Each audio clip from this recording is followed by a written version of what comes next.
Hi guys, it's Grace from Grace Gets Gastric, and I'm here today for the first of my Q&A videos. If you've been following along, you'll know that I asked for questions as entries into my one-year giveaway, and so I'm going to go ahead and answer those questions. I did break them into various categories just to make it a little bit more manageable for you guys to view and for me to answer and edit. So this video today is going to be on non-weight loss surgery related questions, on questions related to the pre-op diet or pre-op process, and questions on NSVs. So let's go ahead and get started.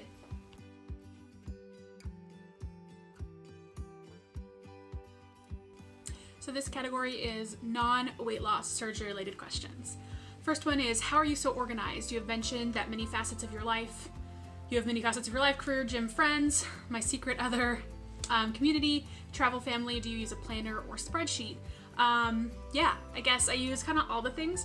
I make good use of my phone calendar. I have both my personal Gmail calendar, and then I also have Outlook, my work calendar, and those are synced. And then I do have a real life, like a physical planner as well, where I make kind of like daily to-do lists to make sure that I'm kind of getting things done that I need to. I've mentioned in previous videos my other online community. Would you be willing to share what that is? So it's fandom, and if you know what that is, cool, let me know, we can chat. If you don't, then it's not really relevant to you, but no, I definitely am keeping those very separate, and will not be giving you any information about that beyond that it's fandom. What are my New Year's resolutions? I made a goal video, which I'll link above, talking about my goals for the year. I don't really make resolutions as such. I just sort of think about things that make me happy, and then specific goals within there to kind of increase my overall happiness. If I were given $1 million, how would I spend it? I'm gonna be terrible and say I would invest, but I would. Like, legitimately, if I were given $1 million tomorrow, I would invest probably like 3/4 of it at least. And then of course, you know, like, that's assuming I don't have to pay taxes on it. I know I'm like terrible, but I would also travel. Like, travel would be the big one. I don't even know if I would bother looking into buying real estate. I mean, honestly, $1 million is probably what I would need to buy real estate where I live. So maybe that as well. What's my favorite color? I would say, depending on the day, green, blue, purple. Anything in that family. Teals I really like. I really like jewel tones. Do I have eyelash extensions? I do. Would you do a video about your lash extensions? Sorry. Oh. Yes, I will. A couple people actually asked me for this, so I actually just recently filmed one after my most recent fill, and so I just have to edit that, so that'll probably be up in February. What is your favorite time-wasting activity? So I really like to read, but I actually don't consider that a time-wasting activity because I do feel productive when I'm doing it, and I feel like I am increasing my knowledge, my vocabulary, I'm doing something. So as far as like true time-wasting, I would say playing The Sims. I've been doing that. I go through phases. I've been playing it for, I don't know, 20 years since it came out, off and on. Like, the last time I got really into it was right after my surgery a year ago. I'm getting back into it again, and it's a lot of fun, but it is something that I feel a little guilty about sometimes because it doesn't really truly add any value. But I will say, it is one thing that completely absorbs me. Even when I'm reading, it's like, I'm always thinking about food. And so when I get to like a chapter break, my brain has a moment of pause to be like, food? Would you like food? And the answer is always yes, and then I have to be like, no, you're not hungry. With Sims, I mean, I can play that for like 10 hours and basically forget to eat. So it is kind of nice because I feel like it's sort of been helping curb my snacking, but that's a whole other thing. What foundation do you use? Your face always looks so flawless. Thank you so much. That's really sweet. I kind of use a lot of different things, so I'm like never wearing the same thing on my videos.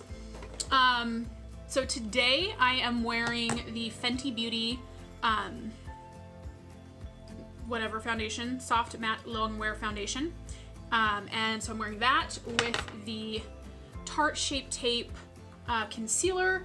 I've got some Laura Mercier setting powder under my eyes. I've got Max Studio Fix to set, and then I've also got the Too Faced Sun Bunny Bronzer, the Becca Shimmering, what is this one in? Moonstone, the Becca Highlight in Moonstone.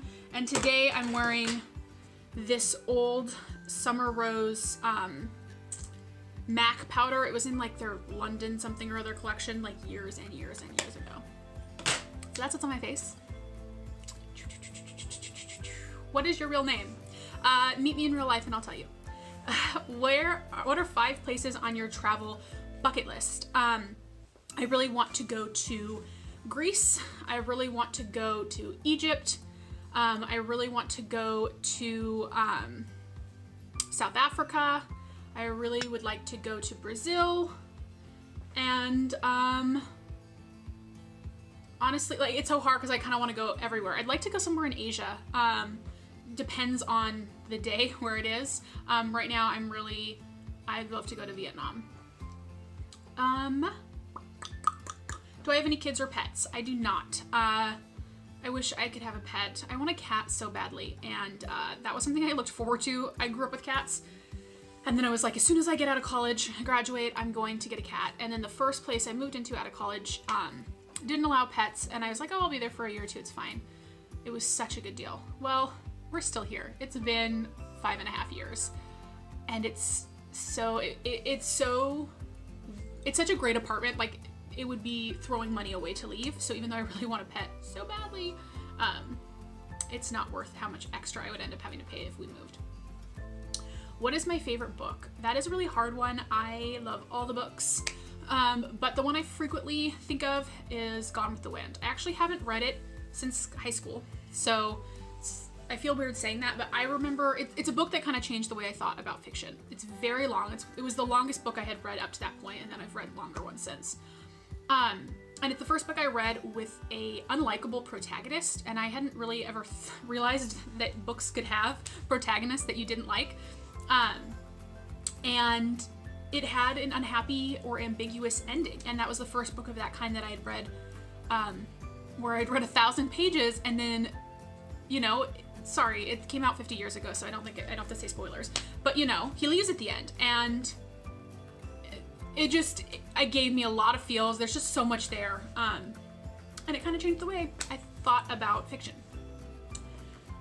What is my career? I am currently a business analyst in kind of the tech field.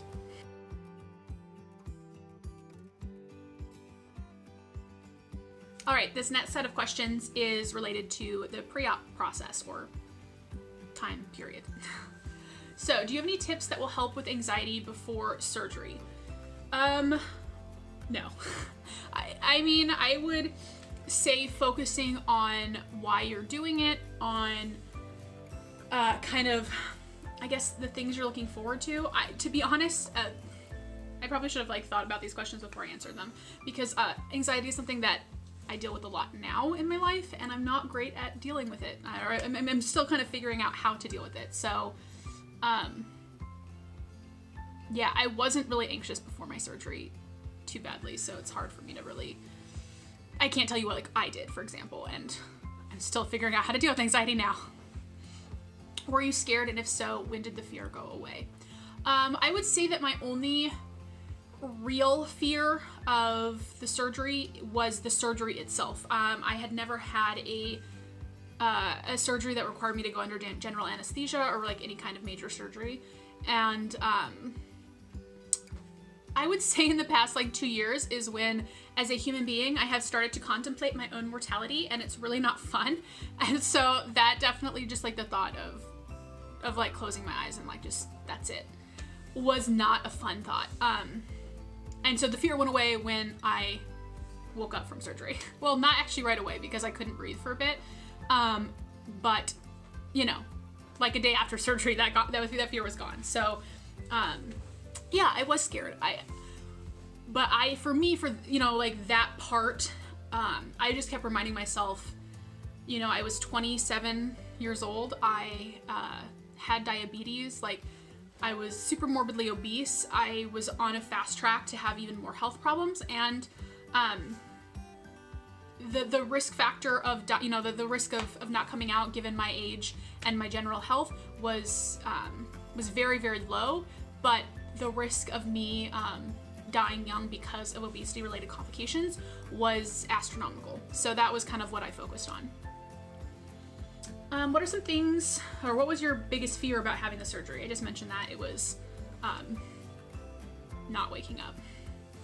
I didn't really have any fears about not losing weight, and I didn't really have any fears about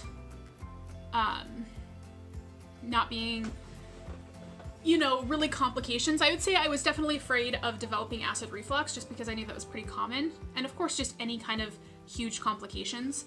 But again, I knew what I would get out of it would be worth that, if that makes sense. What are some things you wish you'd been told prior to surgery and things you did pre-op that really prepared you for post-op? I would say that things I did beforehand, I do think that the 6-month medically supervised weight loss diet that I was required to do was very helpful for me in terms of really getting me to start thinking more critically about my nutrition. Personally, my diet was not calorie restricted, so they wanted me to have a certain protein threshold and stay below a certain amount of carbs, but they didn't care about how many calories I ate. I wish that I had done a calorie diet. I think, you know, it's sort of hard because I do think that part of my fatigue of dieting was just has been doing it so sustained since surgery, you know, for 12 straight months I've been tracking and all of that jazz. But I realized after surgery, and not right away, but once I could start eating more, that I had never in my life, I'd done a lot of diets, but never that were so stringently like calorie restricted. And I really struggled, I think, with just adjusting that mentality. So I think it would have been good to get some practice with that specific kind of dieting. I think, I wish I would have known how much I would miss being able to eat a lot. I don't, in some ways it's just hard to know some of these things until you're in it. I mean, because I knew intellectually I wasn't gonna be able to eat as much anymore, and that's a good thing, and I thought that would be a good thing, and it is, but I don't think I realized how much pleasure I got from being able to eat a large amount of food. And so that's been kind of a mental struggle that I hadn't really known about, but I don't know that I could have prepared myself for it. You know, so much of these things, like I wish I would have known, I don't think it would have changed anything if I had known ahead of time, because until you're actually dealing with it, it's just really hard to know that mental toll. So yay, inspiration, I guess. Do you ever wish you could go back pre-op and do things differently? I mentioned before some things that maybe it would have been good to know, but not really. I think that I'm pretty happy with my pre-op process, to be honest. I think that I took things seriously. I really thought about it. I had plenty of time from when I decided I wanted the surgery in April to when I got it in January to really evaluate, to really work on getting my nutrition in place, thinking about things, learning as much about life after surgery as I could. So I felt pretty prepared. How long did it take for you to get your sugar, your blood glucose to a normal range? Do you still check your blood glucose levels? I do not. I have not. So I stopped taking metformin, which was the drug I was on to control my diabetes. I stopped taking that a week before surgery and I never took it again. I also stopped checking my blood glucose a week before surgery and never checked it again until 3 months after surgery when I had had my A1C drawn, and by that point I was no longer diabetic. I don't know if I would necessarily recommend like going cold turkey and then not like even checking, but I felt confident that I was okay to do that. So I don't know exactly when my sugars went back to normal, but by the time I had them drawn, I want to say it's like 3 or 4 months after surgery.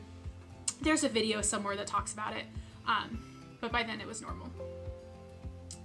Sorry, I'm looking at my computer and it just dinged. What did you focus on during your pre-op diet? I kind of just mentioned this. My pre-op diet, and I do have a video about it that I'll link above, but it was, I just needed to get above 150 grams of protein and below 135 grams of carbs a day, and then that was it.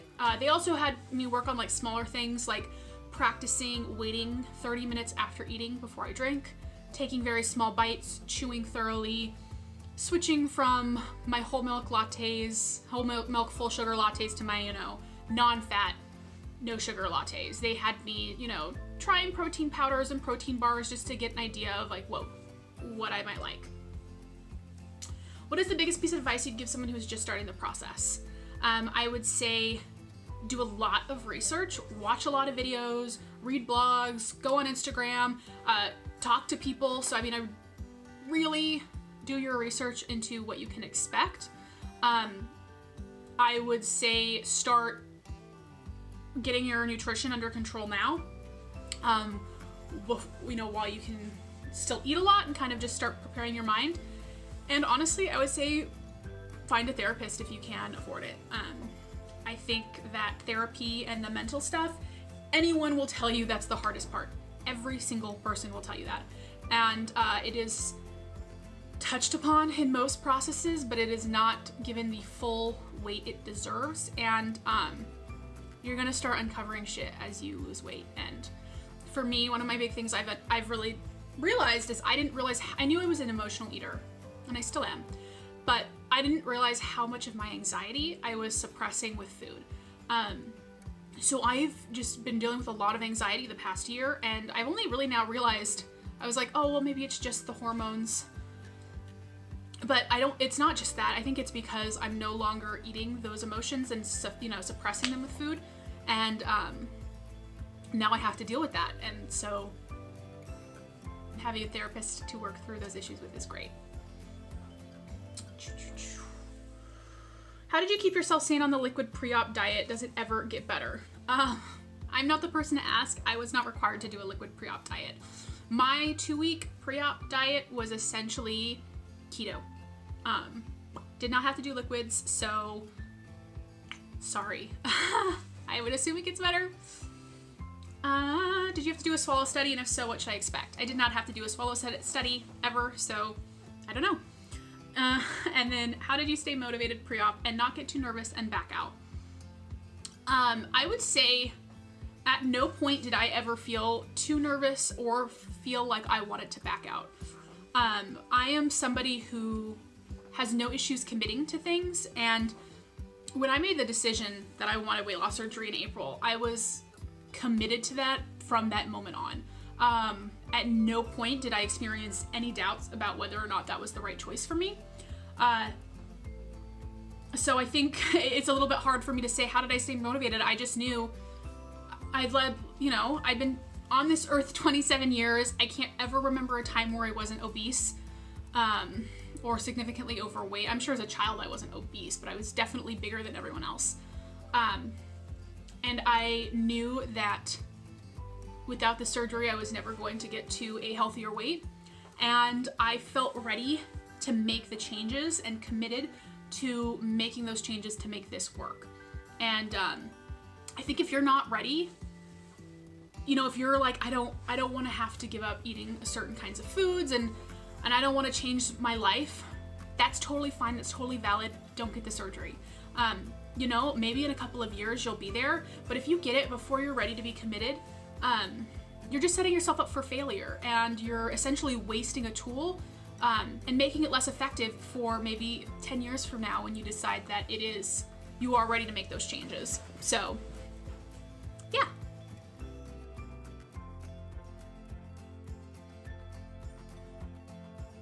All right, NSVs. So have you seen that you have more opportunities professionally now that you have lost weight? So this is actually interesting. One of the questions my surgeon asked at my 1-year appointment was, have you gotten a promotion in the last year? And I guess technically, yeah, like I got a permanent position at where I work. It was sort of like a lateral, but slightly up. It wasn't like 100% a promotion. It was like So, I mean, yeah, I'm making more than I was, and I've got a permanent job. But I think that would have been offered to me regardless of my weight loss. I think I am very lucky in that where I work, everybody in a management position is a woman. you know, so like all of our directors, all of our managers, every single one is a woman. And I do think that that plays a big role in just career development for women, which I think is awesome. Are you looking forward to wearing shorts this summer? I am. I wore shorts more often this summer than I have in the past, this past summer, partially just because they fit me. My thighs are definitely a little bit rough, but I'm not super self-conscious about them, so I will definitely be wearing shorts this summer, but I'll have to buy shorts. I'm not looking forward to having to buy clothes. So yes and no, I guess. What's the best thing that happened to you after surgery besides weight loss? So the non-fun answer is reversing my diabetes, which is like the biggest reason why I got surgery. And then just like all the standard NSVs, not needing a seatbelt extender on planes, being able to easily fit into chairs with sides, not feeling so self-conscious sitting on the bus or like getting on an airplane knowing that everyone's hating sitting next to me.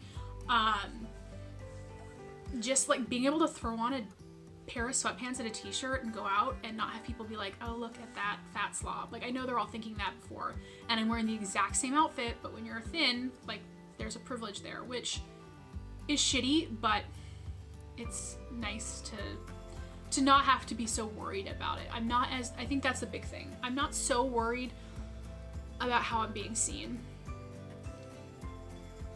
What's your favorite NSV?